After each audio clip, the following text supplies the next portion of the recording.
가치주라는 투자인데 신가치주가 붙은 거고 성장주인데 신성장주가 붙어도 된다.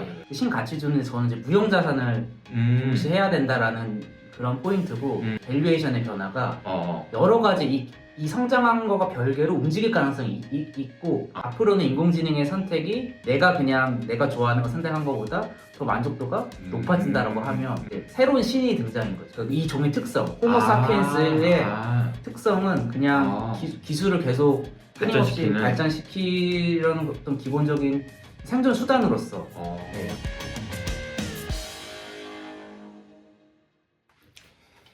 안녕하세요. SK증권 이호성입니다. 오늘 제 옆에 저보다 동생을 모셨습니다. 맨날 이제 형이랑만 얘기하다가 동생을 그러네요. 그래서 오늘 은기환 매니저님이 나오셨는데요. 개인 소개 잠깐 부탁드릴게요. 예, 안녕하세요. 또 긴장되네 또. 이게 이제 막상 시작하면 또 긴장이 돼. 그렇죠. 저는 그 하나자산운용에서 저 그린 히어로 펀드라는 그 기후위기 대응하는 산업에 투자하는 펀드를 운영하고 있는 은기환입니다. 반갑습니다. 네, 안녕하세요. 반갑습니다. 와주셔서 반갑고, 제가 이제 은기환 매니저를 개인적으로 동생이고 하지만 제가 이 채널에 초대를 해야 되겠다고 생각한 이유는 이분이 되게 제가 봤을 때는 이분 자체가 옷도 오늘 녹색으로 입고 왔지만 그냥 녹색이에요. 그냥 녹색이고. 그린이야, 그린. 이 사람은 되게 그냥 그린 색깔이 너무 뚜렷한 사람이고 참 이 재밌는 친구고 되게 그 소신이 뚜렷한 친구다 이런 생각이 들어서 한번 좀 이런저런 얘기를 좀 해보면 좋을 것 같다라는 생각이 들었습니다. 일단 이렇게 초대해 주셔서 네. 영광입니다. 제가 아닙니다. 별것도 아닌 그냥 어떤 수많은 매니저 중 수많은 주식 투자자 중 한 명이고 어떻게 보면 저는 사실 이 구독자분과 그렇게 다르지 않은 사람이라고 스스로 생각하는데 또 이렇게 좋은 기회를 주셔서 뭐 그런 것도 있고 그냥 뭐 재미로 하는 거니까 어차피 물론 우리가 재밌게 이제 하는 얘기니까. 근데 사실 오늘 우리가 이제 점심시간에 여의도에서 이렇게 같이 왔는데 와서 보니까 여기는 지금 홍대거든요. 근데 벚꽃이 장난 아니더라고. 저 여기에 이렇게 사람이 최근에 많은 거 처음. 근데 사실 저는 개인적으로 벚꽃을 보면은 좀 약간 우울해요. 왜요? 왜냐하면 제가 이제 CFA 공부를 한 6년 했거든요. 근데 CFA 시험이 항상 5월이나 6월 달에 있거든. 그렇죠. 그러니까 벚꽃을 볼 때마다 내가 맨날 도서관에서 공부했던 것만 생각나. 좀 근데 좀 놀러 다니시나요 요새? 네. 그렇죠. 저는 요새는 순간 놀러 다닌다 했을 때 홍대로 놀러. 홍대. 그건 다 옛날 얘기고요. 그러구나. 옛날에 홍대 추억이 많지만 이제 그건 옛날 얘기고 요새는 이제 주말에 이제 국내 여행을 좀. 지난해 어디 갔다 왔어요? 예, 지난주에 강릉 경보대 엄청 좋더라고요. 그래요. 예. 그리고 그 전에 한 달 전에 포항도 갔었고요. 포항. 예. 저 포항 오래 살았는데. 아무튼. 그러시구나. 포항도 갔었고 뭐 거제도 갔어. 저 요새 이제 전기차를 타니까 전기차를 타고 국내 여행을 많이 하고 있습니다. 그렇구나. 저는 요즘에 개인적인 얘기를 좀 시작해서 죄송하지만 요새 좀 너무 못 놀고 맨날 일만 하는 것 같아서 좀 이러다 바보가 되는 거 아닌가 그런 생각도 좀 들어요. 그럴 리가요. 네네. 효성님께서 바보가 되면 이 방송 채널을. 아닙니다. 근데 아무튼 뭐 기환님께서 아까도 얘기해 주셨던 것처럼 뭔가 좀 쉬는 것도 좀 필요하다고. 그죠? 잘 쉬어야 됩니다. 잘 쉬고 뇌도 좀 맞아요. 쉬게 해주는. 이게 제가 딱 그 정확한 그 논문 근거를 인용해서 말을 해야 되겠지만 제가 약간 부족해도 제가 이제 들은 기억이 있으니까 그 뇌가 잘 쉬어야지 되고 또 잘 멍 때려야 된다. 그게 이제 뇌 기능 회복되고 또 다시 이 다른 일 할 때 우리가 더 집중할 수 있다라고 하더라고요. 멍 때리는 시간 좀 필요하다라는 거예요. 그러니까 전기차나 이 핸드폰도 충전하고 떼고 하잖아요. 그렇지. 충전하는 시간 굉장히 중요하고, 그러니까 잠도 중요하고, 꼭 잠 아니더라도 그러니까 주말에 한 몇 시간 정도는 아무것도 안 하고 멍 때리고 뭐 TV를 본다거나 또는 뭐 웹툰을 본다거나. 그게 머리나 이런 거를 충전하는 시간이 된다는 거죠. 그렇게 얘기를 하더라고요. 뭐 계속 일만 하면 안 된다. 하는 것은 그렇게까지 좋지 않을 겁니다. 알겠습니다. 잘 쉬어야 그러면 저는 이제 오늘 이 방송을 약간 멍 때리면서 하는 걸로. 저는 이 멍 때리는 시간으로 하고 기환님께서 하고 싶은 얘기를 많이 충분히 하실 수 있도록 제가 시간을 많이 드리도록 하겠습니다. 기환님은 이제 이쪽 업계로 오신 지는 얼마나 되신 거죠? 저도 이제 한 10년 정도 되신 거고. 10년 조금 넘었나요? 10년 정도 된 것 같습니다. 주식 매니저이신데 그러니까 펀드 매니저이신데 펀드 매니저가 되시게 된 계기나 이런 부분 좀 소개해 주실 수 있을까요? 저는 사실 이제 약간 제가 느끼기에 제 동료들을 많이 보니까 동료들을 보면 대학교 때부터 뭐 주식 동아리 했다거나 요새 이제 개인 투자 많이 하시니까 이렇게 그렇죠. 주식에 관심을 많이 갖고 해서 마치 덕업일지처럼 덕업일지 하는 경우가 많이 있잖아요. 저희 네, 업계에 네, 네, 보면은. 네, 근데 이제 저는 사실 그 정도는 아니고 그냥 이제 학교 다닐 때는 별 생각 없이 뭐 테니스 동아리 뭐 이런 거 하다가 투자 동아리는 아니었구나. 전혀 아닙니다. 네, 투자 동아리를 할 걸 그랬어요. 뭐 아무튼 투자 동아리는 아닌데 그냥 이제 하다가 뭐 사실 진로를 명확하게 하지 못했어요. 사실 원래는 더 하고 싶은 게 많았는데 잘 못하다가 이제 뭐 취직을 이제 자산운용사로 하게 되었고 그때만 하더라도 뭐 입사할 때는 그냥 제 지인 중에 한 명이 약간 그러니까 주식은 누구나 할 수 있는데 채권은 전문가만 할 수 있지 않느냐 뭐 이런 얘기를 하면서 채권을 해야 된다라고 맞는 말인데 그 말도 그렇죠. 근데 그 지인이 당시 외국계에서 채권 브로커였거든요. 아, 그러니까 많이 저보고 채권 매니저를 하라는 하라고 압박이었구나. 압박 내지는 뭐 나쁘지 않은 것 같아가지고 그리고 저도 이제 경제학을 전공했으니까 뭐 채권 매니저 약간 이제 그런 식으로 업계에 들어왔는데 채권 매니저부터 시작한 한 건 아니에요. 그건 하는 건 아니고 지원서에 지원서에 채권 하고 싶습니다 이게 적고 그러니까 이 말씀을 하시는 이유는 나는 원래 주식을 엄청 좋아하는 사람은 아니었다. 그렇죠. 그 저번에 이제 인터뷰 하셨던 김창 매니저랑 굉장히 저도 보면서 완전 대비되는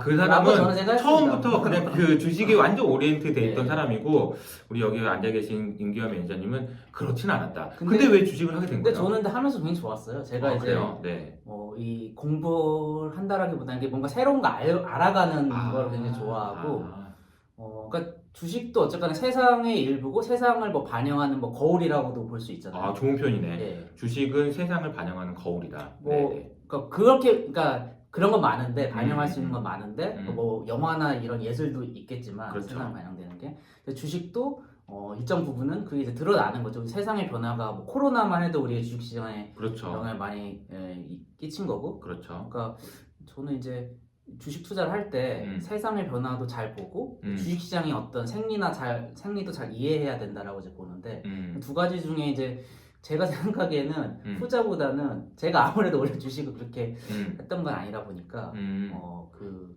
세상의 변화에 굉장히 관심을 많이 좀 갖는 편인 것 같습니다. 세상의 변화에 관심을 많이 가지신다. 네. 사실 그런 부분은 저랑도 좀 비슷해요. 왜냐하면 저도 되게 주식을 되게 좋아하고 하지만 저는 이렇게 표현하거든요. 주식으로 보는 세상이 너무 좋다 나는. 그래서 나는 주식이 너무 좋은 이유가 주식으로 막 돈을 벌고 막 이런 것도 되게 좋아하고 재밌어 하지만 그것보다는 주식을 보니까 세상이 이렇게 변하고 있구나 라는 거를 거울이라는 표현이 진짜 적절한 것 같아.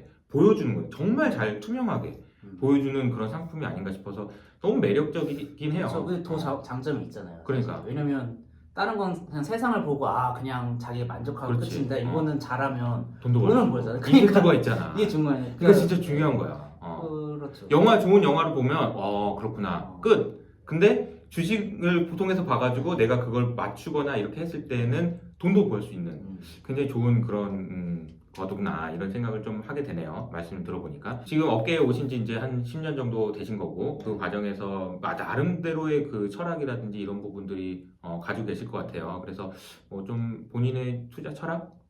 이라고까지는 아니더라도 어쨌든 투자에 대한 생각 그런 거 좀 말씀해 주신다면 어떨까요?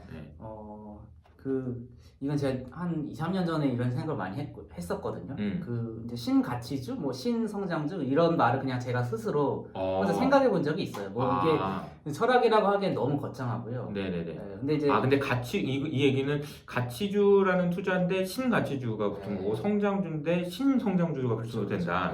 뭔가 변화가 있는 거다. 그렇죠. 근데 이거는 이제 저만의 그 독자적인 그런 뭐 대단한 건 아닌 것 같습니다. 왜냐하면 그 신가치주는 저는 이제 무형자산을 중시해야 된다라는 그런 포인트고 이거는 사실 이제 효석이 형 만나기 전에도 생각을 했는데 그때 이제 애널리스트 하시면서도 그때 초기에 그 무형자산 이야기 많이 하셨잖아요. 지금도 하고 있어요. 그리고 지금도 하고 있어요. 이 무형자산의 중요성은 요새 뭐 다른 뭐 투자의 대가들이나 또 업계에서도 이미 많이 이야기를 하고 있어서 무형자산 중요하다 이거는 꼭 제가 딱 집어서 말하지 않더라도 지금 많은 구독자분들도 그치 무형자산 중요하지 이거는 좀 많이 동의하실 것 같아요. 그러니까 우리가 전통적인 가치주라고 얘기했을 때 PBR이라고 했을 때 유형자산에 기반한 그런 밸류에이션이긴 한데 무형자산까지 반영하는 그런 밸류에이션 방법을 하든지 아무튼 무형자산을 고려를 해줘야 된다라는 게 가치주 투자에서 좀 변화해야 되는 것 같다. 그렇죠. 이런 정도의 뉘앙스로. 무형자산을 잘 이해하고 분석할 수 있는 투자자가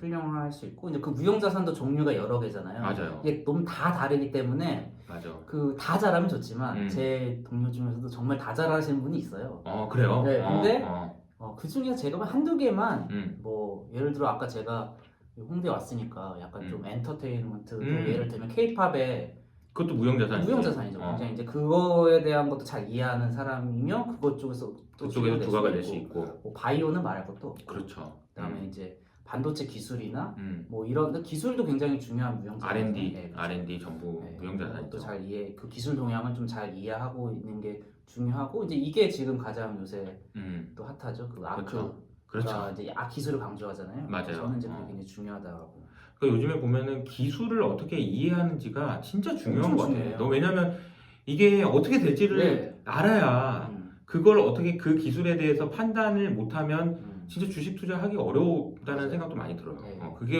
굉장히 중요한 키팩터가 된 것 같다는 생각도 좀 드는 것 같네요.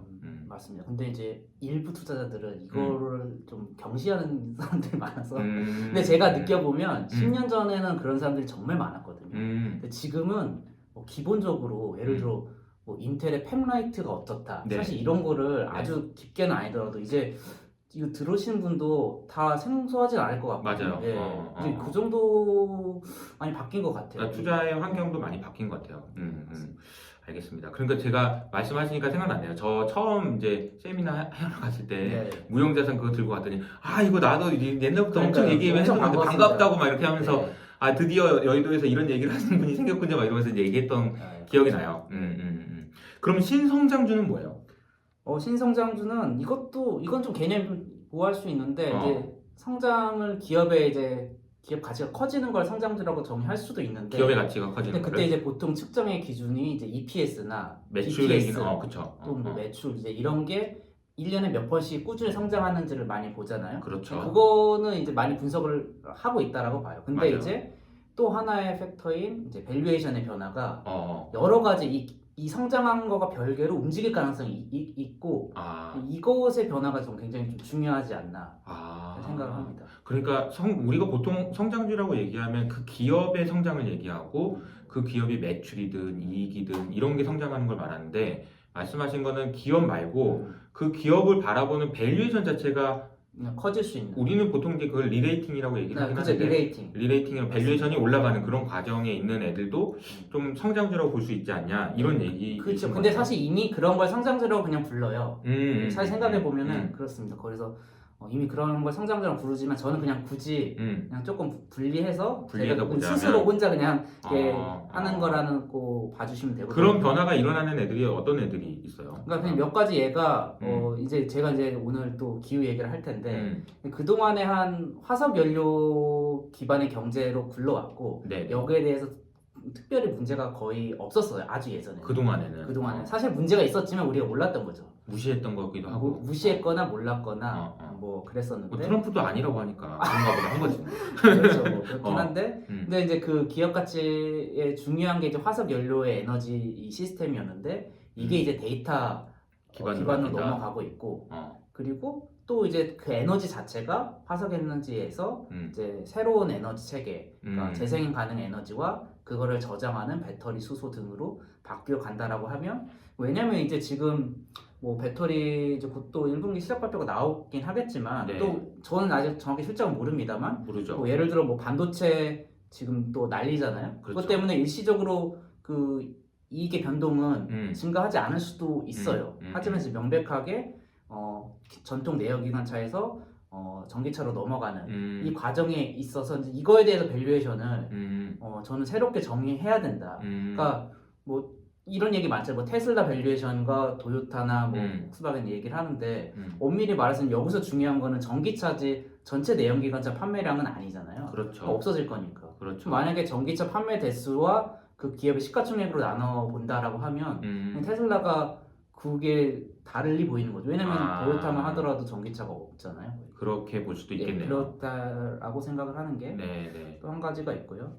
그리고 이제 제가 또 선택 주체의 이동 이런 얘기를 오늘 좀 해보고 싶었고 선택 주체 이거는 이동 이거 무슨 말이야? 보다가 애매하면은 커트해주세요. 아니 뭐죠 괜찮을 것 같아요. 근데 이게 이제 이거 유발 하라리가 또 했던 얘기예요. 우리가 이제 과거에 인간이 왜냐면 결국 주식 시장이라 함은 경제 활동의 결과고 경제 그렇죠. 활동은 생산과 소비고 소비는 인간이 한단 말이에요. 그렇죠. 네. 우리가 펫 시장 애완동물을 봐도 개가 고르지 않잖아요. 그렇지. 사람이 고르니까 사람을 이해해야 되니까 어. 사람이 어떤 선택을 왜 하는지를 이해해야 그러면 되는데 주식도 결국은 이 사람들이 어떤 선택을 할 건지를 예상하는 게 중요하다. 그러니까 그렇죠. 옛날에 뭐 미스코리아 뭐 그렇죠. 하는 그런 거랑 얘기가 똑같은 얘기인 나오는데. 거죠. 근데 이것도 그 유발 하라리가 얘기하는 걸 그냥 조금 가져와서 보면은 근데 네. 과거에는 그 인간 선택이라고 하는 것이 네. 개인의 어떤 취향, 자유라기보다는 거의 다 종교적인 그 의지가 되어 있었던 거죠. 네. 만약에 지금도 그런 세상이었다면 주식시장은 거의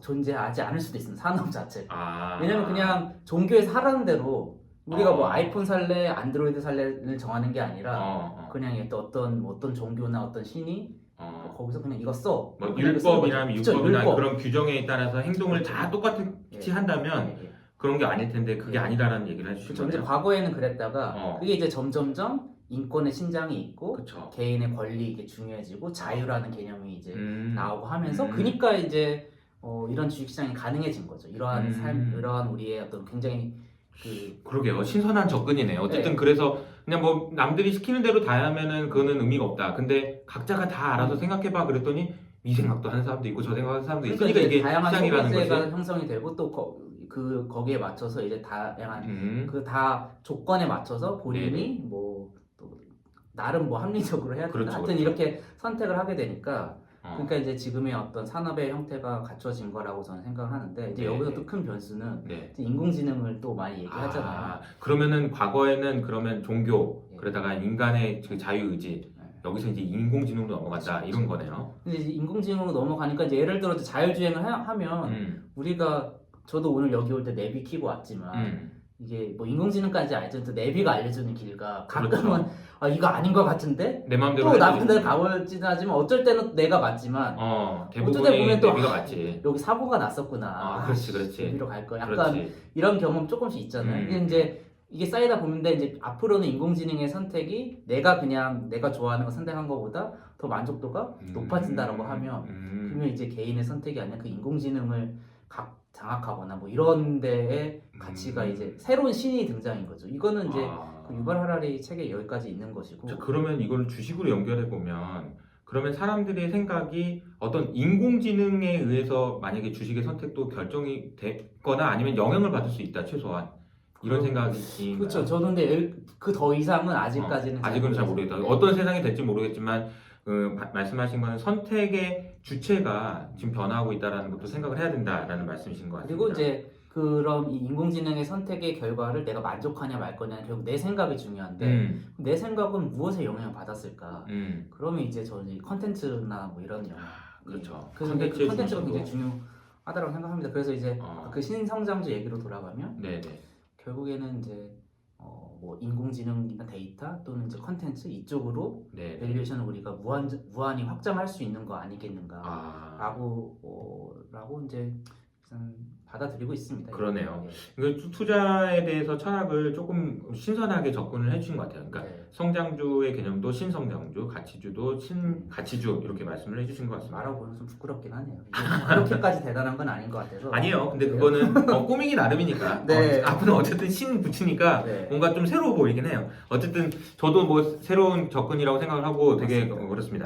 우리가 뭐 조금 더 뭐 논의를 이어가자면 뭐 우리가 5개의 사이클 요 얘기도 조금 해볼까요? 제가 이거는 이제 뭐 어디 뭐 고객 미팅이나 또 이제 형도 있지만 다른 그냥 지인들이랑 이야기 나눌 때 이 얘기를 많이 하거든요.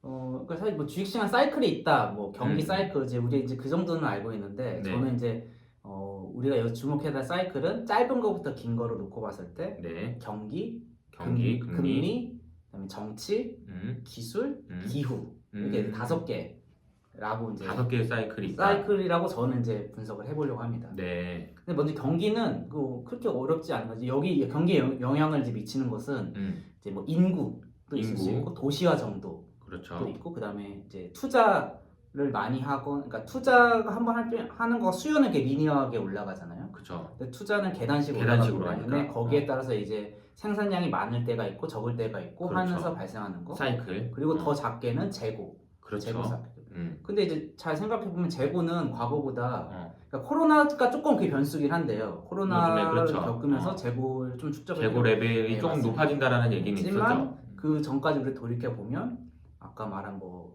그 이제 물류나 이런 혁신이 많이 이루어졌기 때문에 저스트 인 타임 네, 해가지고. 그 재고 자체를 적게 가져가도 되는 쪽으로 산업이 지금 많이 발전해 왔고, 그렇죠. 그다음에 그 투자의 관점에서도 뭐 최근에 이제 새로운 전환이 필요해서 그렇지 기존의 어떤 그 공급 능력은 충분히 공급 과잉에 있는 것들이 많이 있거든요. 그럼 그렇다면- 경기는 두 가지를 얘기해 중에 재고 사이클하고 그다음에 이제 투자 사이클. 뭐 근데 이렇게. 전 제가 느끼기에 그거의 영향력이 점점 좀 작아지고 있다. 아, 이 사이클이 이렇게 되다가 그렇죠. 이게 점점 이렇게 네. 되고 있는 것 같다. 이런 말씀이신 거 네, 아니에요? 그래서 상대적으로 지금 5개 중에 좀 제일 점점점 중요도가 떨어지고 있고 그 나머지 4개는 점점점 중요해지고 있는데 그 다음에 이제 금리를 많이 좀 그러니까 이게 좀 이코노미스트 하시는 분들 입장에서는 네. 조금 그런 고민을 하시는 것 같아. 옛날에는 경제를 보면은 다 이게 어느 정도 예측이 가능했는데 안 맞는다는 얘기 많이 하시긴 하거든요. 그래서 이제 그게 많이 그렇게 됐죠. 안 맞는다기보다는 영향력이 좀 줄어든 네, 거죠. 영향이 적어졌어요. 그 말씀이 일리가 근데 있는 이제 것 같습니다. 왜냐면 금리도 우리 이제 금리가 상승하냐 하락하냐 금리가 뭐 분석을 하는데 또 경기가 좋아지면서 금리가 그렇죠. 올라가면 괜찮다라고 하지만 제가 느끼기에는 이제 그거 정도보다는 그냥 금리 그 자체가 할인율에 미치는 영향이 과거보다는 더 커진 훨씬 더 커져. 그러니까 지금 우리가 힘들었죠. 맞아. 제가 힘들었습니다. 금리가 조금 올라가는 구간에서 되게 많은 분들이 힘들어하셨기도 했습니다. 금리는 그래도 여전히 좀 중요한 것 같습니다. 네. 이거는 강조를 안 해도 되고 그다음에 여기서 이제 정치 기술 기후인데 그 다음에 이제 정치는 우리 불평등의 정도와 전 밀접하다라고 생각을 하거든요. 네. 사실 이번에 막 세금을 올리겠다, 네. 할지 기본소득의 이야기가 나온다랄지 네. 이게 분명히 또 주식시장에도 어떤 식으로든지 영향을 분명 줄 거거든요. 그렇죠. 근데 이거는 여러 그 많은 분들이 이야기를 하셨지만 뭐 대공황 때만큼 지금 불평등 정도가 심해졌다, 심하다. 역대급이다. 그리고 우리가 지금 많이들 체감하실 거예요. 그쵸. 집을 갖고 있느냐와 집을 갖고 있지 않느냐로도 격차가 많이 커졌고 그래서 이러한 불평등의 정도가 심해지는 게 정치적으로 분명히 표출될 것이고 그 정치적으로 표출된 것이 정책이나 이런 것으로서 또 다시 영향을 주식시장에 영향을 주는 거죠. 그게 이제 브렉시트도 그 중에 그렇죠. 하나였고 그다음에 뭐 트럼프나 이번에 바이든 당선에도 분명히 영향을 준 거다. 네. 우리나라 선거도 뭐 그러니까 이건 전 세계적으로 이 불평등이라고 하는 것이 자본주의 전 세계 공통의 상황인데 그 기생충 기생충 영화가 전 세계적으로 그렇게 다 공감을 받을 수 있었던 것도 그렇죠. 사실 그거 어떻게 보면은 우리나라의 이야기인데 다 다른 사람들 다른 그렇죠. 나라에 있는 사람들도 맞아 저렇게 생각을 했다는 거니까. 그래서 이제 그렇긴 정치 하네요. 얘기는 이 정도면 될 것 같고 근데 네. 기술은 아까 근데 앞서 거의 다 많이 얘기를 한 것 같아요. 여기서 중요한 거는 저 항상 그런 얘기하는데 기술은 단 한 번도 후퇴한 적이 거의 없습니다. 어쨌든 네, 계속 그리고 한다. 이건 또 다른 어떤 철학자들이 이제 막 인간에 대해서 쓴 책에서도 본 건데 네. 인간은 이 기술이라는 것 자체가 말하자면 종특인 거예요. 종특? 그러니까 이 종의 특성, 호모 사피엔스의 특성은 그냥 기술을 계속 끊임없이 발전시키려는 어떤 기본적인 생존 수단으로서 그러니까 뭐 예를 들어 호랑이가 어떤 식으로 생존을 해가지고 진화의 결과 이런 사냥법과 이런 생존 방식이 있는 것이고 사자도 사자 나름의 뭐가 있고 하는 수많은 모든 생물의 유기체들은 그런 본인만의 생존 방식이 있는데 인간은 그게 이제 기술이기 때문에 이건 인간이 지금 다 우리가 다 인간이잖아요. 그렇지. 그러니까 기술은 이제 기술은 앞으로도 계속 발전할 거고 지금까지도 네. 한 번도 후퇴한 적이 없다.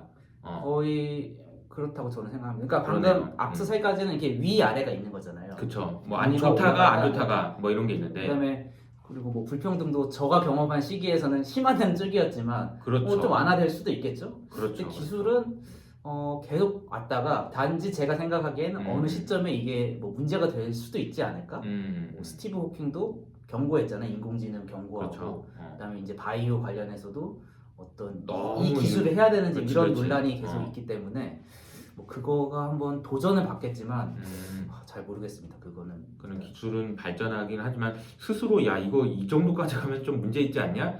그렇게 해서 억지로 막지 않는 이상 기술이 발전하려는 네. 그런 힘은 되게 강하다. 이게 어. 이거는 그 책에서 나온 건데 이제 국가 간에 또 경쟁을 하고 있기 때문에 그렇지 또. 이게 또 쉽지 않아요. 그러니까 사실 이거를 막으려면 좀 국가의 상위 체제의 어떤 정치 시스템, 네, 그러니까 전 지구를 아우를 수 있는 그런 정치 시스템이 나와야 되는데 그게 쉽지 않아요. 황당한 얘기다. 근데 어렵지 않을 것 같다. 쉽진 않지만 사실 지금 우리가 당면한 많은 문제를 해결하기 위해서는 그런 국제 관계에서 풀어야 되는 게 매우 많긴 합니다. 이것도 이제 유발 하라리가 다 한 얘기예요.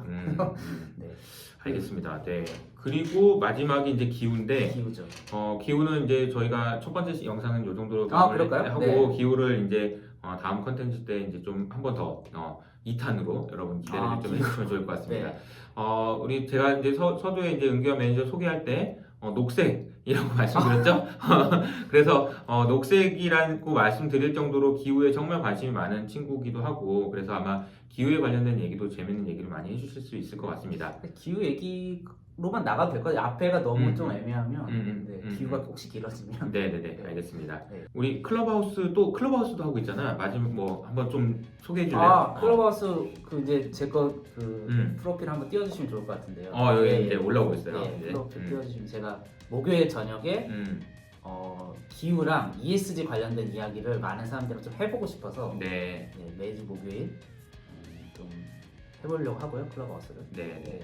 그래서 들어와 주시면 되고 제 아이디를 팔로우 해주시면 알람이 나오니까. 매주 목요일. 클럽하우스에서 매주 목요일마다. 목요일에 이유가 있습니다. 사실. 왜요? 나무 모기잖아요.